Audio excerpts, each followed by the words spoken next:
तो नमस्कार दोस्तों, विद्या जीएस सेंटर में हम आपका स्वागत करते हैं। आज हम मैथमेटिक्स क्लास 10th की मैथमेटिक्स के इंपोर्टेंट क्वेश्चनों की एक श्रृंखला लेकर आए हैं। इसमें क्लास 10 के वे क्वेश्चंस होंगे जो हमारे एग्जाम पॉइंट ऑफ व्यू से इंपोर्टेंट होंगे। यकीन मानो साथियों, अगर इन क्वेश्चनों को आप तैयार कर लेते हो तो इनसे आपकी एग्जाम में बहुत बड़ी मदद हो जाएगी। तो आज चैप्टर 1 से स्टार्ट करेंगे। चैप्टर 1 का नाम है बेटा हमारा वास्तविक संख्याएं यानी कि रियल नंबर। वास्तविक संख्या यानी कि रियल नंबर। तो इसमें से जो सबसे पहला मोस्ट इंपोर्टेंट क्वेश्चन निकल के आता है वह क्वेश्चन आता है 17, 23 और 29 का अभाज्य गुणनखंड विधि द्वारा एचसीएफ और एलसीएम ज्ञात कीजिए। यानी 17, 23 और 29 का हमें अभाज्य गुणनखंड विधि के द्वारा एचसीएफ और एलसीएम निकालना है। तो चलो हल कर लेते हैं। तो हल, इन तीनों संख्याओं को हम पहले गुणनखंड के रूप में लिख लेते हैं। जिस तरीके से हम गुणनखंड करते हैं लिख लेते हैं। तो 17, दूसरी अपनी संख्या है बेटा 23 और तीसरी अपनी संख्या है 29। चलो इन्हें काटते हैं यानी इनके खंड करते हैं। तो 17 से 17 का खंड करेंगे तो एक बार होगा, 23 में 23 से कम 23 एक बार और 29 से 29 का एक बार। क्योंकि बेटा तीनों ही संख्या जो है स्वयं में ही अभाज्य संख्याएं हैं, या एक से कटती हैं या फिर स्वयं से ही कटती हैं। अब देखते हैं, हमसे उसने बोला सीएफ और एलसीएम ज्ञात कीजिए। तो इन्हें सबसे पहले खंड के रूप में लिख लेते हैं। तो 17 के हमारे खंड हुए 17 इंटू 1, 23 के हमारे खंड हुए बेटा 23 इंटू 1 और 29 के हमारे खंड हुए 29 इंटू 1। अब आप समझो कि एचसीएफ और एलसीएम निकालते कैसे हैं। तो एचसीएफ हमारी वो संख्याएं होती हैं, एचसीएफ हमारी वे संख्याएं होती हैं जो तीनों में कॉमन मिल जाए। तो तीनों में कॉमन आप देख रहे हो, एक और एक ये तीनों में है। तो बेटा हमारा एचसीएफ आ जाएगा 1। बाकी एचसीएफ निकालने के बाद में जितनी भी हमारी संख्याएं बाकी रह जाती हैं उन सभी संख्याओं को लिख लेते हैं एलसीएम में। उन सभी संख्याओं को कहां पर लिख लेते हैं? एलसीएम में। तो अपना बचा है 17, उसके बाद में 23 और उसके बाद में 29।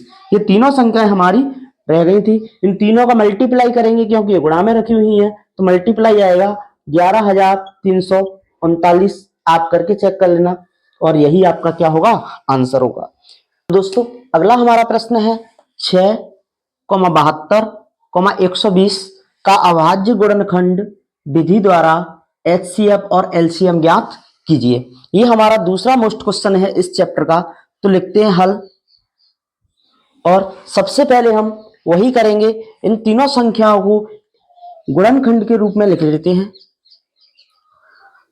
672 और 120, 672 और 120 तीनों संख्याओं को हमने लिख लिया। सबसे पहले इसके खंड करते हैं। तो ये 2 से कटेगी, द्वितीय 6 3 बार और 3 से कटेगी एक बार।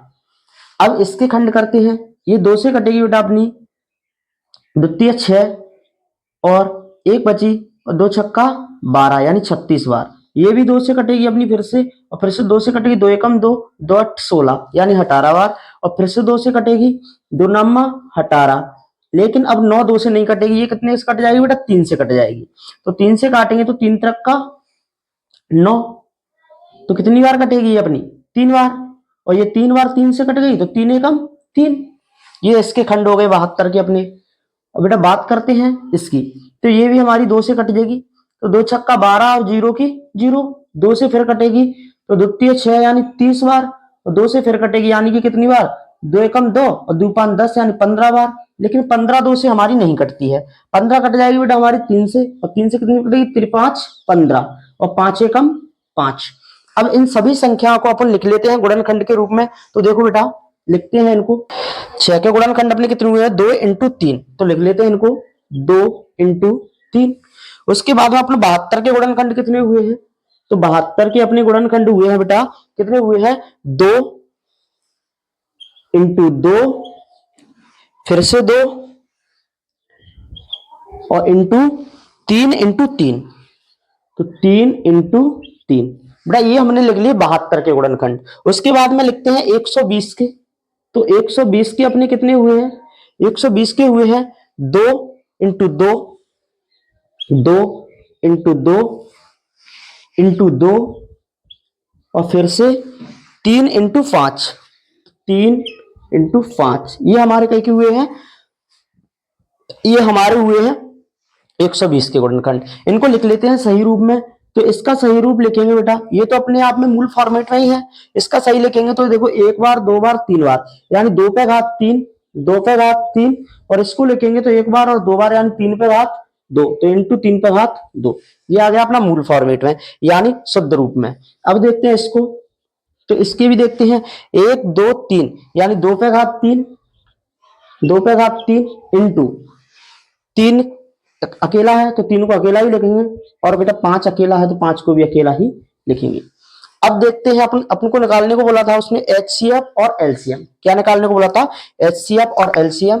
तो एचसीएफ निकालते हैं सबसे पहले, एचसीएफ।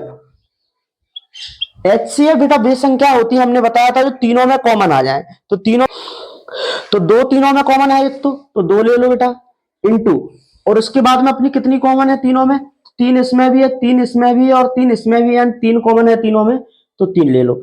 इसका आंसर आ जाएगा आपका 6, यानी आपका एचसीएफ कितना आ गया बेटा, 6 आ गया। उसके बाद में एलसीएम लेते हैं, एलसीएम, एलसीएम, एलसीएम अपन लेते हैं बेटा जिन पे घात सबसे ज्यादा होगी उनको लेते हैं। तो एक तो 2 पे घात सबसे ज्यादा 3 है, तो 2 पे घात 3, 2 पे घात 3 इंटू बेटा 3, दोनों 3 जो है तीनों में है, 3 तीनों में है, तो 3 पे घात कितनी है बेटा, 2, 3 पे घात कितनी है, 2, बचा कितना है बेटा अकेला, 5 बचा है, तो इंटू 5, इंटू 5। इसको देखेंगे तो 2 का क्यूब होता है बेटा आपको पता है 8,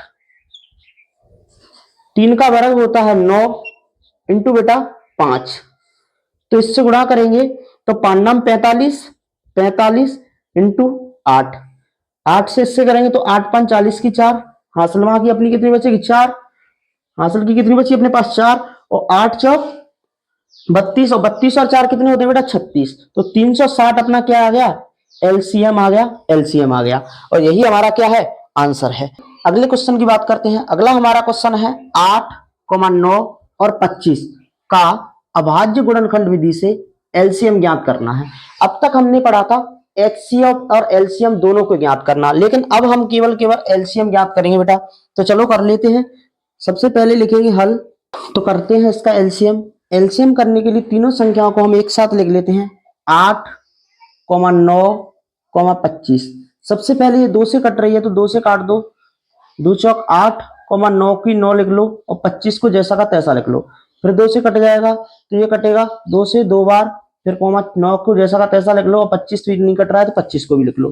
फिर 2 से कट जाएगा तो 2 से एक बार कटेगा, और 9 जैसा का तैसा बेटा, और 25 जैसा का तैसा। अब ये 3 से कटेगा तो 3 से देखते हैं तो 1 जैसा का तैसा, 3 तरफ का 9 और 25 जैसा का तैसा, 3 एकम 3 बेटा। ये फिर 3 से कट जाएगा, 3 एकम 3 और 25 की 25, 25 हमारा कटता है बेटा 5 से, तो 1 की 1 और 1 की 1 और 25 है, 25 कटता है 25। अब काटेंगे इसको 5 से, तो फिर से बेटा 1, 1 और 5 एकम 5, ये हो गए हमारे इसके खंड। अब चलो एलसीएम निकाल लेते हैं बेटा। तो एलसीएम बराबर, एलसीएम बराबर, तो 2 इंटू 2, 2 इंटू 2 इंटू बेटा 2 इंटू 3, फिर इंटू बेटा 3, फिर इंटू 5 और फिर 5, तो 5 इंटू 5। इनका मल्टीप्लाई करते हैं तो 5 का 5 से करेंगे तो यह 25 हो गया, 25 का बेटा 3 से करेंगे तो कितना आएगा, 25 से 75 आएगा, 75 का बेटा 3 से करोगे आप तो 75 का 3 से करोगे तो कितना आएगा आपका 225 आएगा, और 225 का 2 से करोगे आप तो 450 आएगा, और 450 का 2 से करोगे तो 900 आएगा बेटा, और 900 का 2 से करोगे आप तो 1800 आएगा, और इसका आंसर आएगा अपना 1800।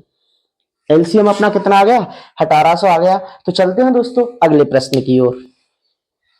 तो साथियों इस चैप्टर का हमारा अगला 4 नंबर का मोस्ट इंपोर्टेंट प्रश्न है, वो है संख्या 140 को अभाज्य गुणनखंडों के रूप में व्यक्त कीजिए। यानी कि उन्होंने एक संख्या दी है बेटा 140, इसको हमें अभाज्य गुणनखंडों के रूप में व्यक्त करना है। तो चलो कर लेते हैं।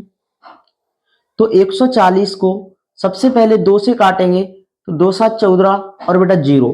फिर 2 से काटेंगे तो द्वितीय 6 और 1 बची तो 2 5 10 35। लेकिन बेटा 35 2 से नहीं कटेगी, 35 कट जाएगी अपनी 5 से, तो 5 सत्ते 35 और 7 से 7 कटती है बेटा, तो 7 एकम 7। ये आ गए हमारे अभाज्य गुणनखंड हो गए 140 के। तो लिख लेते हैं बेटा 140 equals to 2 into 2 into 5 into 7। अगर इसको और आगे सही रूप में लिखना है तो बेटा लिखते हैं, देखो 2 और 2 दो बार है, तो 2 पे घात 2, 2 पे घात 2 इंटू बेटा 5 एक बार है, 7 एक बार है, तो 5 इंटू 7। और यही तुम्हारा क्या है आंसर। तो उम्मीद करते हैं साथियों ये क्वेश्चन आपकी समझ में आ रहे होंगे। तो हमारे चैनल विद्या जीएस सेंटर को आप सब्सक्राइब कर लीजिए, आगे भी आपके लिए इसी तरह के मोस्ट क्वेश्चंस के वीडियो लाते रहेंगे। तो बात करते हैं हम अपने अगले प्रश्न की। तो दोस्तों अगला हमारा प्रश्न है HCF 306,657 बराबर 9 है, दिया है। LCM 306,657 का हमें बेटा क्या करना है, ज्ञात करना है। यानी कि दो संख्याएं हुए हैं बेटा 306 और 657, इनका बेटा उन्होंने HCF दिया हुआ है 9, लेकिन उन्होंने LCM 306 और 657 इन्हीं संख्याओं का उन्होंने क्या पूछा है, LCM पूछा है। तो चलो दोस्तों करते हैं तो हल। तो सबसे पहले लिख लेते हैं हमें उसने दिया क्या क्या है। तो दिया है बेटा क्या क्या दिया है। तो दिया है हमें उसने दिया है पहली संख्या को दर्शाते हैं बेटा n1 से। तो n1 बराबर दिया है 306। कितना दिया हुआ है बेटा, n1 बराबर 306। फिर दूसरी संख्या यानी n2 बराबर उसने बेटा कितना दिया हुआ है, n2 बराबर हमें दिया हुआ है 657। n2 बराबर कितना दिया हुआ है, तो बेटा कितना दिया हुआ है 657। यानी n1 और n2 का मान उसने हमें दिया हुआ है। उसके बाद में हमें उसने दिया है HCF और HCF बेटा कितना दिया हुआ है, तो 9 दिया हुआ है। HCF बराबर उसने दिया हुआ है 9। और हमसे उसने पूछा है कि LCM हमें क्या करना है बेटा, ज्ञात करना है। यानी LCM बराबर हमें क्या करना है, LCM बराबर हमें ज्ञात करना है। तो चलो कर लेते हैं। LCM बराबर बेटा एक फॉर्मूला होता है, हम जानते हैं LCM बराबर एक फॉर्मूला होता है N1 इंटू N2 बटे में HCF। LCM बराबर एक फॉर्मूला होता है N1 इंटू N2 बटे में बेटा HCF। तो इनके मान रख लेते हैं। तो N1 का मान हमारे पास रखा हुआ है 306, तो N1 का मान है 306 इंटू N2 का मान है बेटा हमारे पास 657, तो 657 बटे में HCF का हमारे पास जो मान दिया हुआ है वो दिया हुआ है 9। बेटा 9 से अगर इसे काटेंगे तो ये पूरी संख्या कट जाती है, देखना जरा 9 7 63 होता है हमारा, बचेगी बेटा 2, तो 9 3 27, यानी 73 बार ये कट गई हमारी संख्या। लिख लेते हैं बेटा 306 इंटू 73, 306 इंटू 73। इन दोनों का अगर मल्टीप्लाई करते हैं तो साइड में अगर हम मल्टीप्लाई कर लेते हैं, यहाँ पर हम मल्टीप्लाई कर लेते हैं, साइड में इन दोनों को मल्टीप्लाई कर लेते हैं। 306 इंटू 73, तो 6 से करेंगे तो 36 18, और 0 से करेंगे तो 0 और 1 18, 3 3 का 9 बेटा, इंटू 7 6 का 42 की 2 हासिल की 4 और 0 और 4 और 7 21। देखना जरा 8 3 13 की 3 हासिल की 1, तो ये कितना हो गया 2 और 2, यानी हमारा आंसर आ गया बेटा, आंसर आ गया 22,338। और यही हमारा क्या हो जाएगा, आंसर हो जाएगा। ये हमारा LCM आ गया 22,338। तो उम्मीद करते हैं दोस्तों ये सीरीज आपको अच्छी लग रही होगी, समझ में आ रही होगी। अगर ये हमारा चैप्टर समझ में आया है तो आज हमारा चैप्टर यहीं पर खत्म होता है। कल हम आपसे मिलेंगे अगले चैप्टर के साथ, जिसमें चैप्टर 2 के सभी मोस्ट इंपोर्टेंट क्वेश्चंस को हम सॉल्व करेंगे। दोस्तों अगर हमारे वीडियोस की नोटिफिकेशन आप समय पर चाहते हो तो हमारे चैनल को सब्सक्राइब कर लो, और वीडियो इस सीरीज को आप आगे फॉलो करना चाहते हो तो हमारे चैनल को सब्सक्राइब कर लीजिए। और अगर वीडियोज अच्छे लगे हो, सवाल समझ में आए हो, हमारा तरीका अगर पसंद आया हो तो वीडियोज को लाइक कर दीजिए और अपने सभी साथियों के साथ में बेटा शेयर कर दीजिए। तो धन्यवाद दोस्तों, मिलते हैं हम आपसे अगले वीडियोज में, तब तक के लिए आप अपना ख्याल रखना। तो राम राम साथियों।